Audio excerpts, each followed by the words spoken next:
મિત્રો, હું છું જયશ્રીબેન વેકરિયા.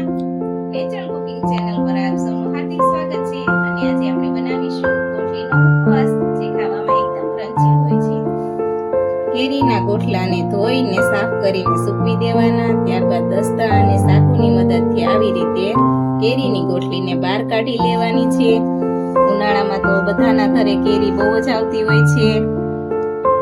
ફ્રૂટનો રાજા એટલે કેરી કહેવાય. તેની ગોઠલીને બહાર કાઢીને આવી રીતે ઉપર બે કાગળ જેવા પડ આવશે, જે કાઢી લેવાના છે અને સાફ કરી નાખવાની છે એને સારી રીતે, જેથી કરીને તેને પાણીમાં પલાળીએ ત્યારે પાણીનો કલર એકદમ કાળો હોય એ નીકળી જાય છે, અને થોડું ઘણું રહી જાય તે ત્યારે નીકળી જશે.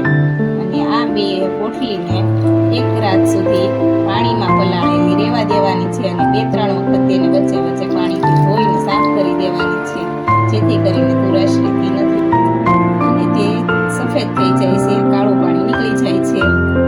આવી રીતે તેને એક કુકરમાં આપણે લઈ લઈશું. ગોઠલી જે કુકરમાં આપણે ભરી હોય ને એના કરતાં ઓછું પાણી લેવાનું છે, અને 3 ચમચી આમાં મેં મીઠું નાખ્યું છે. તમે સ્વાદ અનુસાર જે રીતે ગોઠલી લીધી હોય એ રીતે નાખી શકો છો.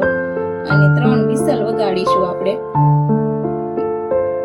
તો આપણી ગોઠલી બફાઈને તૈયાર થઈ ગઈ છે, સરસ મજાની બફાઈ ગઈ છે.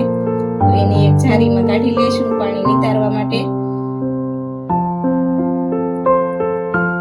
એનું પાણી બધું નીતરી જાય, એની ગોઠલી થોડીક ઠરી જાય, ત્યાર પછી આપણે આગળ ગોઠલીને કપડા કે પેપરમાં પોળી કરી દેશું. ત્યારબાદ ખમણમાં બેસશું. આવી રીતે ખમણો હોય કે જેની ખમણી હોય, કોઈ ચાકુથી ચિપ્સ પણ બનાવે છે. અમારા ઘરે આ બધી ખમણેલી ખાય છે, એટલે અમે ખમણીથી ખમણી નાખી છે. ચાકેથી કાપીએ તે થોડી કડક થાય છે વધારે. આ એકદમ પોચી, ક્રન્ચી અને સરસ બનશે.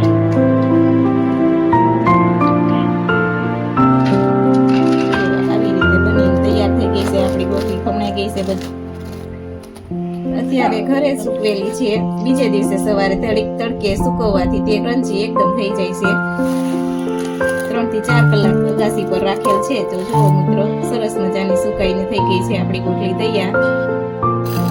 તો હવે એને તળવા માટે, ઉપવાસ બનાવવા માટે રેડી છે.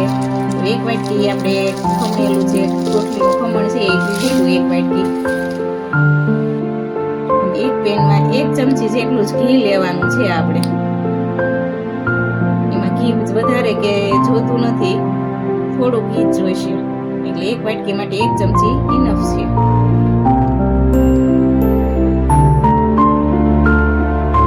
અને 1 ચમચી ઘી હોય એટલામાં 1 ચમચી સંચળ પાવડર નાખીશું, જે દળેલો અહીંયા મેં લઈ લીધો છે. ખાંડીને પણ લઈ શકાય છે, આખા ગાંગડા મળે છે બજારમાં. મારી પાસે આ હતું, મેં તૈયાર સંચળ લીધેલો છે. એને ઘીમાં મિક્સ કરી દેવાનું છે, જેથી કરીને એમાં ઝીણી ગાંઠ જેવું હોય એ બધું મિક્સ થઈ જાય. સરસ મજાનું મિક્સ થઈ ગયું છે. તો હવે આપણે આ ગોઠલીને નાખીશું આમાં, અને સારી રીતે સાતળતા રહીશું થોડીક વાર માટે. 1 થી 2 મિનિટ સાતળતા તે સરસ મજાની તળાઈ જાય છે અને મિક્સ થઈ જાય છે સંચળ સાથે. એટલે એનો સ્વાદ અનેરો આવે છે. મીઠા કરતા પણ સંચળનો સ્વાદ સરસ આવે છે. ખાવામાં ખૂબ જ ક્રન્ચી અને સરસ લાગે છે. તો તૈયાર છે આપણો ગોઠલીનો મુખવાસ. જો મારી આ રેસીપી તમને પસંદ આવી હોય તો મારી ચેનલને લાઈક કરો, શેર કરો, સબસ્ક્રાઈબ કરો.